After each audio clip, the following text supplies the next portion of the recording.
यशाया की पुस्तक 39 चैप्टर पद 1 से मैं पढ़ने जा रहा हूं। या टाइटल में लिखा है बेबीलोन के दूतों का आगमन। बेबीलोन के दूतों का आगमन।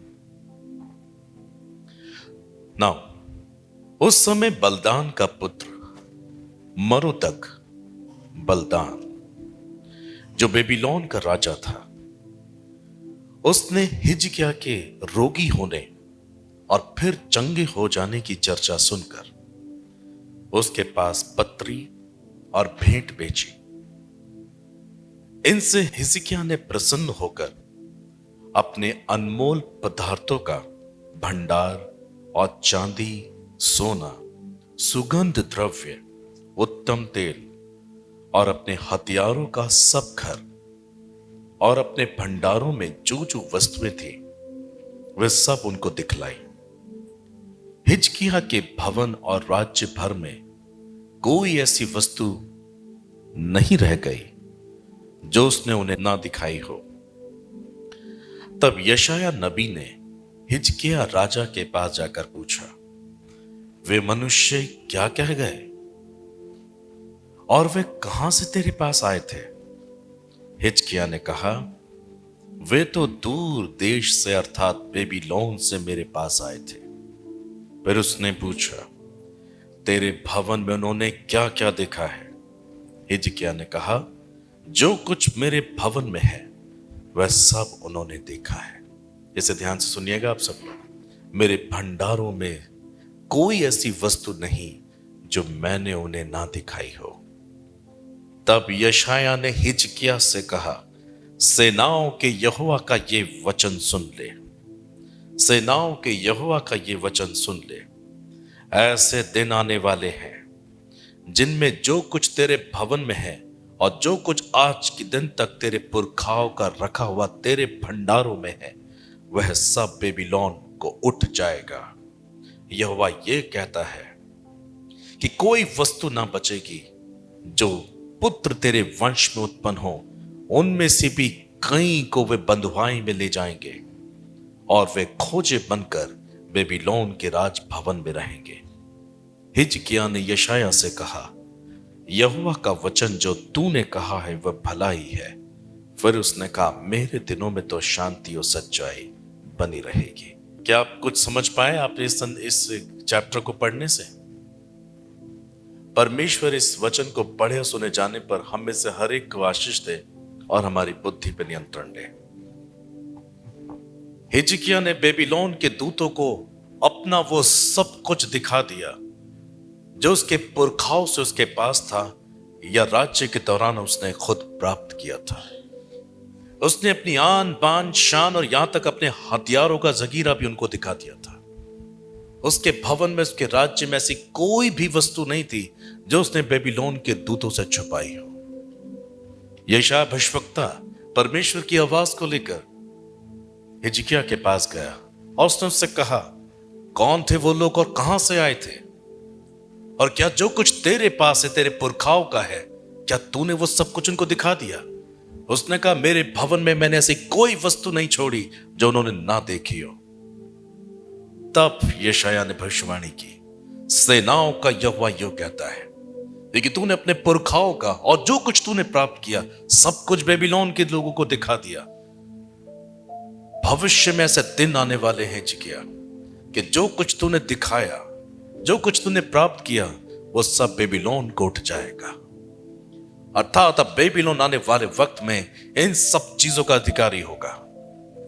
तुझसे वो सब कुछ चीजें छीन लेगा जो कुछ तूने दिखाई। एंड फाइनली उसके वंश के पास भी कुछ नहीं बचेगा मगर हिजकिय्याह ये कहकर कि चलो मेरे दिनों में तो शांति बनी रहेगी, मेरे बाद होगा जो कुछ होगा, इस बात से उसने संतुष्टि ली। मैं समझता हूं कि आप लोग समझदार हैं कि परमेश्वर हमको क्या सिखा रहा है। मूर्ख वही होता है जो सुनकर भी समझता नहीं और इसलिए अपने जीवन में उन बातों को लागू नहीं करता। The book of Proverbs chapter 29 in verse 11, नीति वचन 29 अध्याय 11 पद में लिखा है, मूर्ख अपने सारे मन की बात खोल देता है मूर्ख अपने सारे मन की बात खोल देता है, परंतु बुद्धिमान अपने मन को रोकता और शांत कर देता है। हिजकिय्याह ने अपने मन को खोल दिया बेबीलोन के दूतों के सामने, और परमेश्वर की ओर से यह भविष्यवाणी हुई कि सब कुछ लुट जाएगा, सब कुछ बेबीलोन का हो जाएगा। वो ना अपने लिए कुछ बचा पाएगा, ना अपने वंश के लिए कुछ बचा पाएगा। Oh my brother, my sister, be careful. मैं और आप जानवर नहीं हैं, परंतु परमेश्वर ने हमें अपने स्वरूप, अपनी समानता में बनाया है। हम परमेश्वर की बुद्धि और अकल के साथ बनाए गए हैं, इसलिए हमें मूर्खों जैसा जीवन नहीं जीना चाहिए। जो मूर्ख होता है वो अपने मन की सब बातों के भेद सबको बता देता है। इसे ध्यान से सुने। किसी भी काम को अंजाम देने से पहले, किसी भी काम को अंजाम देने से पहले किसी पर अपना संघर्ष जाहिर मत करो,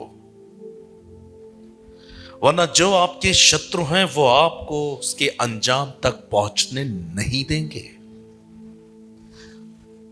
उन्हें सीधा आपकी सफलता देखनी चाहिए। हालेलुया। किसी भी काम को करने से पहले उसकी चर्चा मत करो। अपने मन के भेद किसी के सामने जाहिर मत करो, बिकॉज यू नेवर नो कि कौन ऐसा शत्रु है जो नहीं चाहता कि आप अपने जीवन में उन्नति करें। किसी भी काम को करने से पहले उसकी चर्चा मत करो, उसका गीत मत गाओ। उस काम को अंजाम देने के लिए आपके इन संघर्षों से होके जा रहे हैं, इस बात की भी चर्चा मत करो। लोग अगर कुछ देखें तो सीधा डायरेक्ट आपकी सफलता को देखने पाए। दैट्स ऑल ये परमेश्वर चाहता है। हिजकिय्याह बहुत कुछ प्राप्त कर सकता था भविष्य में, मगर अपनी मूर्खता के कारण उसने समय से पहले सब कुछ गवा दिया। वो बड़े आनंद के साथ बेबीलोन के दूतों को अपना सब कुछ दिखाया। ये मेरा ऐश्वर्य है, ये मेरा राज्य है, ये मेरी महिमा है, ये मेरे पिताओं ने, मेरे पुरखाओं ने दिया है, ये मैंने प्राप्त किया है, ये मेरे हथियार हैं जिनसे मैं सुरक्षा लेता हूं। उसने अपने शत्रु को चालाक कर दिया, उनको जागरूक कर दिया, और आने वाले वक्त में वो उसको लूट ले गए। आपका शत्रु बहुत चालाक है। वो आपकी कमजोरियों से परिचित होता है जब आप उसकी चर्चा कर देते हैं। तो इस बात को याद रखें, किसी भी काम को अंजाम देने से पहले किसी पर अपना संघर्ष, अपना परिश्रम कभी जाहिर मत करो। चाहे वो भौतिक जीवन के लिए हो, चाहे वो आत्मिक जीवन के लिए हो। जो आपके शत्रु हैं, याद रखिए, वो हर किस और कभी नहीं चाहेंगे कि आपको वो चीज मिल जाए या आप सफलता हासिल कर लें। हर जगह अपने प्रार्थना निवेदन बांटने की कोशिश मत किया करो, क्योंकि हम नहीं जानते कौन किसी कैसी आत्मा का है। लोगों को सीधा आपकी सफलता देखनी चाहिए, बस। कैसे हुआ, कब हुआ, किस तरीके से किया, यह किसी को नहीं पता होना चाहिए। वो सीधा आपकी सफलता देखें, बस। यही परमेश्वर का ज्ञान है। मगर हिजकिय्याह राजा ने अपने भंडार का सब कुछ बेबीलोन को दिखा दिया था। ब्रदर सिस्टर, शत्रु को अपनी कमजोरी कभी जाहिर मत करो। इसलिए बाइबल कहती है, 1 जॉन चैप्टर 4 वर्स 1, पहला यूहन्ना 4 अध्याय 1 पद में लिखा है, हे प्रियो, हर एक आत्मा की प्रतीति ना करो, वरन आत्माओं को परखो कि वो परमेश्वर की ओर से हैं कि नहीं। हमें आत्माओं को परखना चाहिए। हो सकता है जिससे आप अपना बहुत घनिष्ठ मित्र कह रहे हैं, बेस्ट फ्रेंड कह रहे हैं, वही नहीं चाहता कि आपके जीवन में भलाई आ जाए।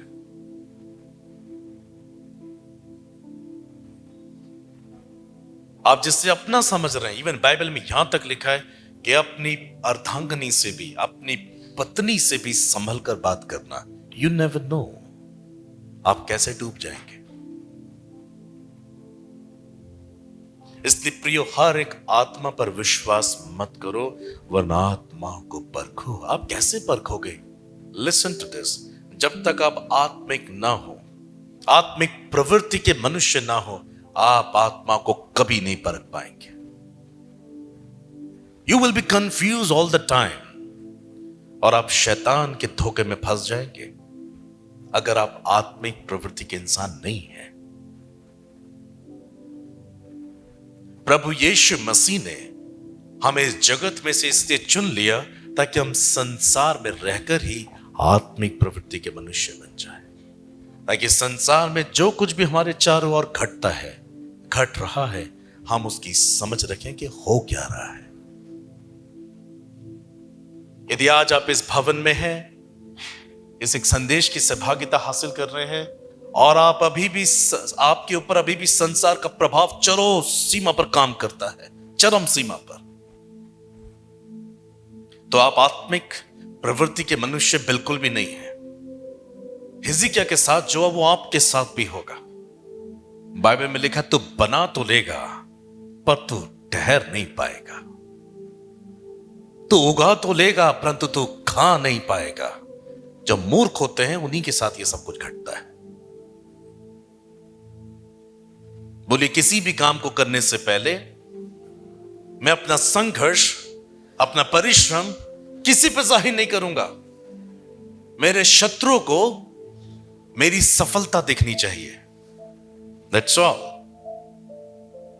हर एक आत्मा की प्रतीति मत करो, आत्मा को परख। और मैं कह रहा हूं कि अगर आप आत्मिक प्रवृत्ति के इंसान नहीं हैं, आप प्रार्थना नहीं करते, आप एक प्रार्थना करने वाले इंसान नहीं हैं, अगर आप सिर्फ सुबह की प्रार्थना और फिर शाम की प्रार्थना, सोने से पहले की प्रार्थना और सिर्फ खाने पर ही प्रार्थना करते हैं, तो आप आत्मिक प्रवृत्ति के इंसान बिल्कुल भी नहीं है। ऐसा मनुष्य शैतान का निवाला बनेगा ही बनेगा अगर आपका प्रार्थना का जीवन नहीं है। Constant prayer at the feet of Jesus. प्रार्थना में रहने वाला इंसान की बुद्धि आत्मिक हो जाती है। वो बहुत सोच समझकर बातें करता है। वो उतावलापन, चंचलता, जल्दबाजी और बावलेपन को पहचान जाता है। वो अपने मन को हर बुराई से रोक के रखता है, क्योंकि उसे मालूम है कि क्या घट सकता है उसके साथ अगर वो चतुर नहीं है, चालाक नहीं है।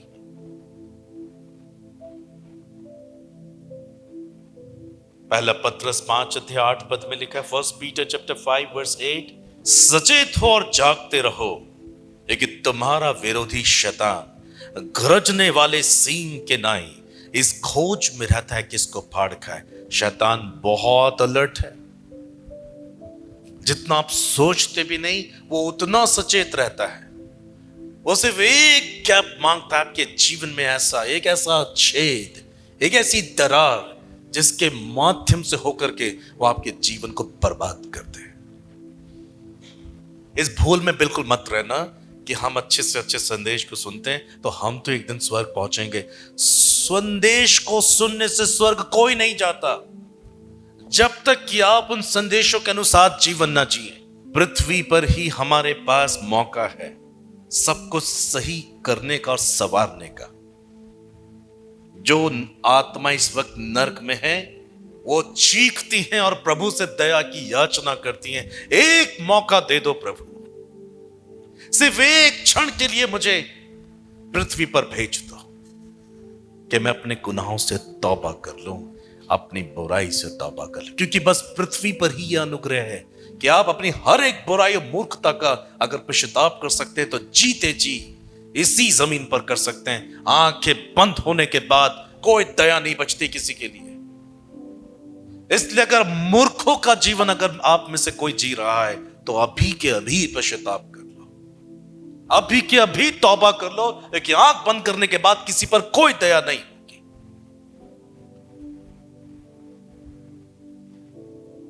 एक बार प्रभु के एक संतान ने नर्क में एक आत्मा को देखा। उसकी आंखों के सिर्फ खोल दिख रहे थे पर आंखें नहीं थी, तो भी वो सब कुछ देख सकता था। उसकी आंख से, उसकी जबान से बड़े बड़े कीड़े निकल रहे थे, उसका शरीर कीड़े चूस रहे थे। और भयानक दर्द से पीड़ित था। उसने नर्क में देखा कि प्रभु यीशु मसीह उस प्रभु के जन को नर्क और उसकी यातनाएं दिखा रहे हैं, और देख करके उस चीखा का, प्रभु मुझे एक मिनट के लिए मुझे पृथ्वी पे भेज दो, सिर्फ मुझे एक मिनट के लिए भेज दो। जिंदगी में हजारों मिनट्स उसे मिले थे, मगर उन सबको उसने तुच्छ जाना। संसार उस पर प्रभुता करता गया, उस पर प्रभुता हो नहीं थी। सच्चाई को जानने पर भी उसने अपना जीवन नहीं बदला था। अब वो यहां पर एक मिनट की प्यास लगाए हुए था। प्रभु यीशु ने अपने उस सेवक का हाथ पकड़ा हुआ था, तो वो प्रभु के उपस्थिति के साथ साथ प्रभु के अंदर क्या चल रहा है उस वक्त वो भी महसूस कर सकता था। प्रभु ने बड़ी दर्द से कहा, मेरे बेटे तू एक मिनट क्यों चाहता है? उसने, प्रभु एक मिनट अगर मैं पृथ्वी पे आऊं तो मैंने जो किया मैं तौबा कर लूंगा, मैं माफी मांग लूंगा। प्रभु ने कहा, मेरे बेटे मुझे इस बात का दुख है कि तू यहां पहुंच गया, मगर अब तेरे लिए अनुग्रह का दरवाजा बंद हो चुका है। दाऊद की किताब कहती है, दाऊद कहता है, मरने के बाद मिट्टी तेरा धन्यवाद नहीं कर सकती। एक बार अगर आप मर गए ना, सारी दया समाप्त हो जाएगी आपके ऊपर, सारा अनुग्रह समाप्त हो जाएगा आपका। अगर आप जीते जी नहीं बदल रहे हैं ना, कुछ लोग इतने दुष्ट हो चुके हैं, हजारों संदेश को सुनने के बावजूद भी नहीं सुधर रहे हैं, तो परमेश्वर आपको बहुत भयानक न्याय करेगा। और ये आत्मा वहां तड़प रही सिर्फ एक मिनट पृथ्वी पर आकर पश्चाताप करने के लिए, क्योंकि सारी जिंदगी मूर्खों का जीवन जिया उसने। सचेत होना सीखो, क्योंकि आपका शत्रु सचेत है, वो जागता रहता है, हर वक्त गरजने वाले सींग के समान इस खोज में रहता है कि आपको फाड़ खाए। कुछ लोग इन अंतिम दिनों में भी परमेश्वर और उसके दासों को मूर्ख बनाने का काम कर रहे हैं। ये मैं पूरे देश के लिए, दुनिया के लिए कह रहा हूं। वो अपनी दुष्टता से बाज नहीं आ रहे हैं, वो अपनी दुष्टता में अपनी कमजोरी शैतान को रोज बरोज कर दे रहे हैं।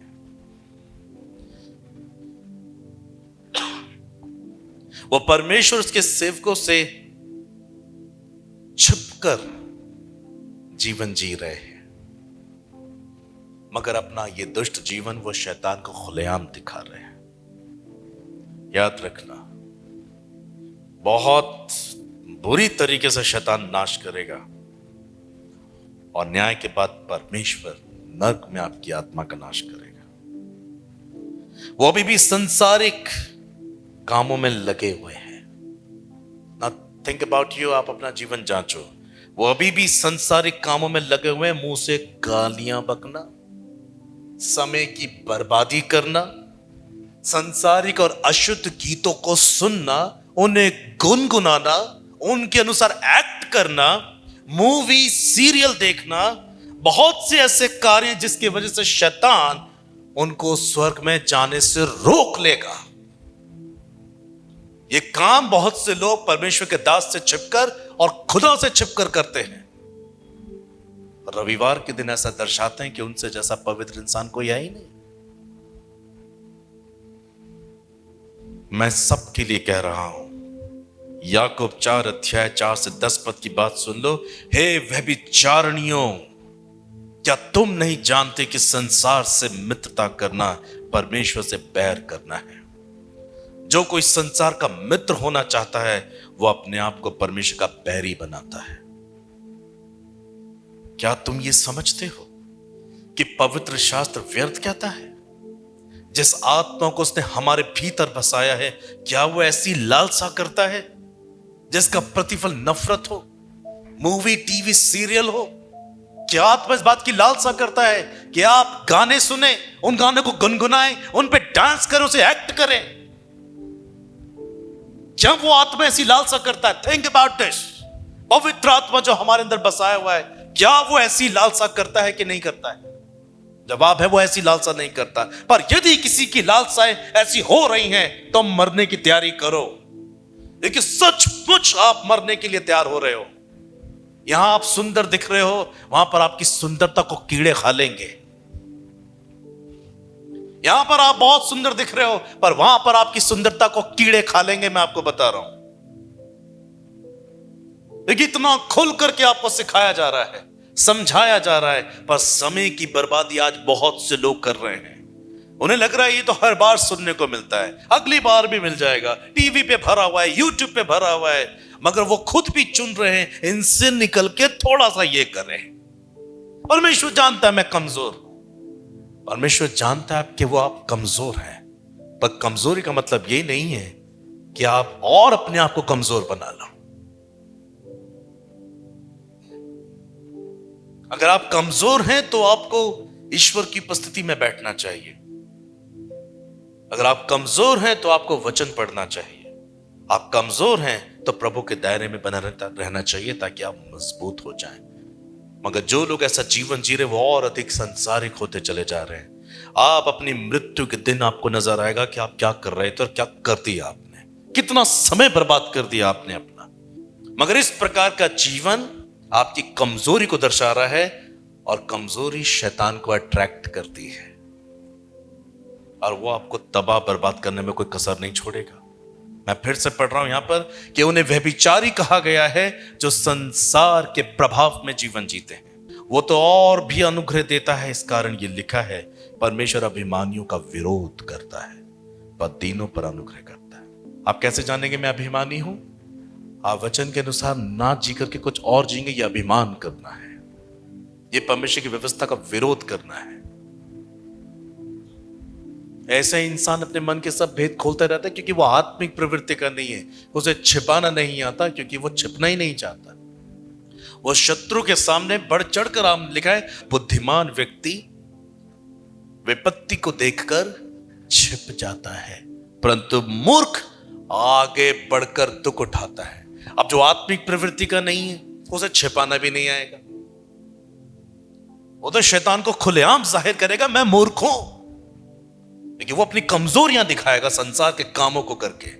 मैं ये भी करता हूं, मैं वो भी करता हूं। शैतान कहता वेरी गुड, तुम मुझ पर सब कुछ जाहिर कर रहे हो, तुम्हें कैसे घात करना और किस दिन करना है ये मैं अच्छे से जानता हूं। मगर बुद्धिमान मनुष्य ऐसा नहीं होता। मैं जो बोल रहा हूं ये सच है। मैं जो बोल रहा हूं वो आपके अंदर लगना चाहिए, जिनका जीवन ऐसा है अभी तक। परमेश्वर के अधीन हो जाओ और कोई रास्ता है नहीं हमारे पास। अधीन होकर ही शैतान का सामना कर सकते हो, केवल तभी वो आपके जीवन से भाग निकलेगा। परमेश्वर के निकट आ जाओ तो परमेश्वर आपके निकट आएगा। बाइबल कहती है हे पापियों अपने हाथ शुद्ध करो, हे दुचित्ते लोगों, यानी दो मन, एक मन खुदा में, एक मन शैतान में, एक मन खुदा में, एक मन संसार में लगा हुआ है, और अपने आप को एक शब्द से धोखा दे रहे हैं, मैं तो कमजोर हूं, मैं तो कमजोर हूं। शेर का बच्चा कभी अगर कमजोर हो जाए तो भी गीदड़ नहीं बन सकता, शेर ही रहेगा। बीमार शेर भी खौफनाक होता है। Even I tell you the truth, अगर लकवे से पीड़ित भी शेर होगा तो भी मेरी और आपके उसे छूने की हिम्मत नहीं होगी, क्योंकि वो शेर है। प्रभु के लोग कभी कमजोर नहीं होते, कमजोरी के कारण वो अशुद्ध नहीं हो जाते। मैं कमजोर हूं इसलिए मैं अशुद्ध हूं, मैं कमजोर हूं इसलिए मैं गीतों में लगा हुआ हूं, मैं कमजोर हूं इसलिए मुझे अच्छा लगता है सीरियल देखना, मैं कमजोर इसलिए मुझे मूवी देखना पसंद है, मैं कमजोर इसलिए मैं गालियां देता हूं, मैं इधर की उधर में लगा रहता हूं। आप अपने अंदर मूर्खता का चित्र दिखा रहे हैं और आप खुलेआम शैतान को अपनी कमजोरी बता रहे हैं, देख मेरे अंदर मैं कहां कहां कमजोर हूं। परमेश्वर के अधीन होने पर ही आप शैतान को निकाल सकते हैं, भगा सकते हैं। अगर आप परमेश्वर के अधीन नहीं जीते हैं तो शैतान आपके साथ ही साथ रहेगा। अरे बड़ा सिंपल है जानना, एक झूठ बोल दो समझ जाओ लूसीफर साथ ही है। एक संसारिक गीत सुनो और उसे एंजॉय करो, दुष्ट आत्मा आपके अंदर ही है। इसे दिखाना क्या है? गालियां बकना, धोखा देना, गालियों से बात करना, ये सब बताता है कि शैतान है उनके अंदर। परमेश्वर के दास की आवाज को ना सुनना, परमेश्वर की आज्ञा का पालन नहीं करना, इससे पता। आपको क्या लगता है दुष्ट आत्माएं केवल तभी पता लगेंगी जब वो अजीब से एक्ट करेंगी, खेलेंगी, सर हिलाएंगी, तभी लगेगा कोई आदमी दुष्ट आत्मा से पीड़ित है। नो, ये तो दुष्ट आत्माओं का प्रकटीकरण है कि वो जो अंदर है वो अपने आप को इस एक्ट से रिवील कर देती हैं, मगर वो साइलेंटली रहती हैं। कई लोगों के अंदर वो कभी नहीं खेलेंगी, कभी भी नहीं खेलेंगी, वो अंदर ही रहती हैं इंसान के, और वही उसके ऊपर प्रभाव डालती है। अरे गीतों को सुन दे, क्या गाना है, क्या गीत है, क्या मूवी है, क्या सीरियल है, इसको गाली देना, इसको धोखे से बात पूछना, फोन पे चुगलियां करना, उन्हीं चीजों में लगे रहते हैं और अपनी कमजोरियों को शैतान के सामने बयान करते रहते हैं। आओ हमें मारो, हमें घात करो, क्योंकि हम इसी के लिए हैं। और जो इस प्रकार का जीवन जीते हैं, जब परमेश्वर ने हिजकिय्याह को नहीं छोड़ा, तो परमेश्वर किसी को नहीं छोड़ता। अगर आप आत्मिक प्रवृत्ति के मनुष्य बनना नहीं चाहते, तो आप अपनी कमजोरियां जाहिर कर रहे होगा इस करंट टाइम में भी। परमेश्वर की अधीनता में रहने वाले व्यक्ति पर संसार प्रभुता कर ही नहीं सकता।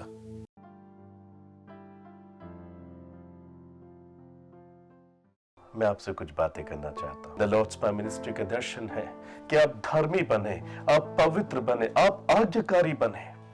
यदि ऐसे हृदय के साथ आप इस सेवकाई को सहायता देना चाहते हैं, आप हमारे प्रार्थना भवन पर संपर्क करें। इस संसार में अनेक लोग हैं जो सेवकाई को सहायता करना चाहते हैं, मगर हम उन लोगों की खोज कर रहे हैं जो आज्ञाकारी हैं, जो समर्पित हैं, जो हमारे द्वारा दिए गए संदेशों पर अपने आप को समर्पित करेंगे, ताकि परमेश्वर की ओर से मैं आशीष पाऊं कि परमेश्वर के लिए मैंने फल पाए, बहुतायत से पाए, पर ऐसे जो कच्चे नहीं थे, जो सड़े हुए नहीं थे, पर पके हुए थे।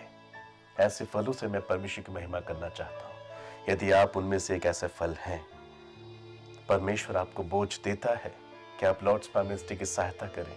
स्क्रीन पर दिए गए आप हमारे नंबर पर संपर्क करें, हमारे प्रार्थना भवन पर संपर्क करें, मुझे ईमेल करें। अगर आपके अंदर बोझ है, ये प्रोग्राम ऐसे ही चलता रहे और ये प्रोग्राम और अधिक, ना सिर्फ हफ्ते में एक बार मगर रोज परमेश्वर का वचन आपके सामने हम ला सकें, तो आप इस सेवकाई को सहायता दे सकते हैं।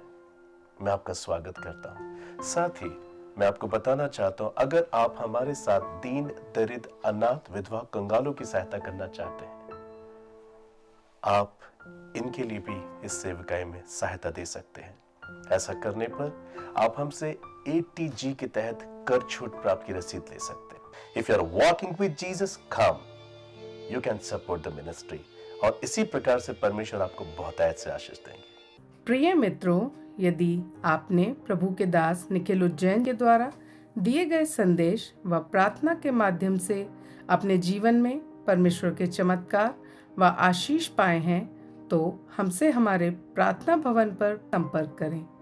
हमारा नंबर है 9997077570। यदि आप हमारे सहभागी बनना चाहते हैं, तो आप हमारे दिए गए व्हाट्सएप नंबर के द्वारा हमसे संपर्क करें। हमारा नंबर है 7895251569। यदि आप अपने अनुदानों के द्वारा द लॉर्ड्स पावर मिनिस्ट्री की सहायता करना चाहते हैं, तो आप हमारी वेबसाइट पर लॉगिन कर सकते हैं। हमारी वेबसाइट है www.thelordspower.org, जिसके माध्यम से आप हम तक अपनी सहायता सुरक्षित भेज सकते हैं। आप अपने अनुदानों को दिए गए QR और बैंक अकाउंट डिटेल के माध्यम से भी भेज सकते हैं।